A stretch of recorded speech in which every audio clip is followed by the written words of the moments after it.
la Cour a ordonné sa comparution personnelle. D'ici là, nous avons déposé au moins 3 requêtes. La première, c'était la récusation du président, M. Lansana Souma, et son conseiller, l'assesseur Keita.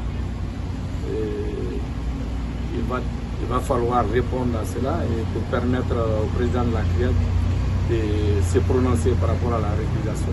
La deuxième procédure était le changement de tribunal à un autre pour question de suspicion légitime.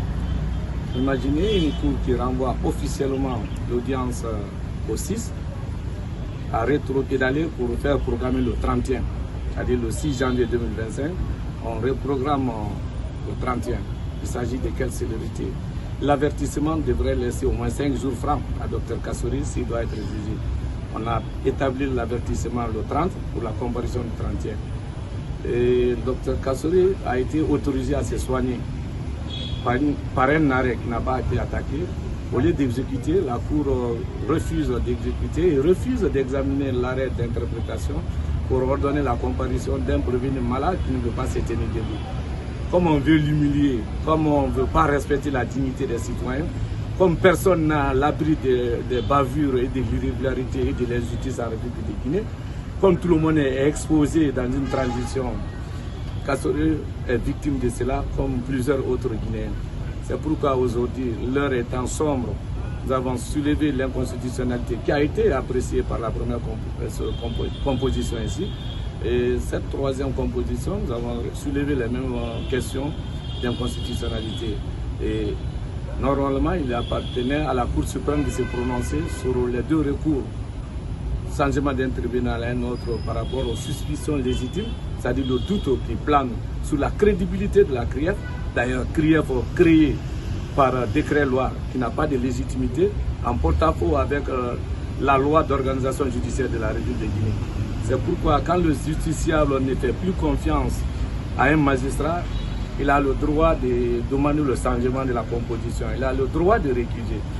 Et ces demandes devraient permettre à Kassori de trouver une justice équitable et impartiale. Mais malheureusement, comme on s'est dessiné, la Cour a rejeté nos demandes.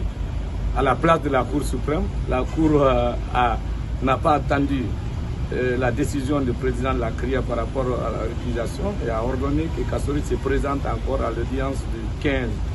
Et nous allons venir pour écouter comment ils vont tenir l'audience au mépris de l'arrêt d'évacuation sanitaire de Dr Kassori, au mépris de son état de santé, quelqu'un qui est alité, qui ne peut pas se tenir debout.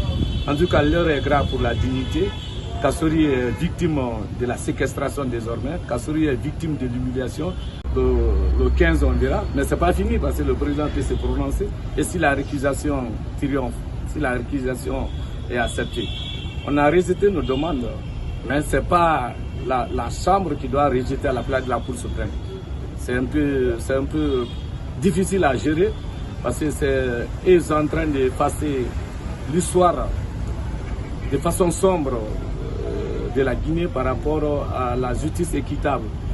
Parce que nous, on croit que les jeunes magistrats devraient regarder leur carrière au lieu de servir une transition. C'est regrettable. Mais nous, on garde notre dignité, notre foi et la lutte continue parce qu'on se battra pour l'état de droit.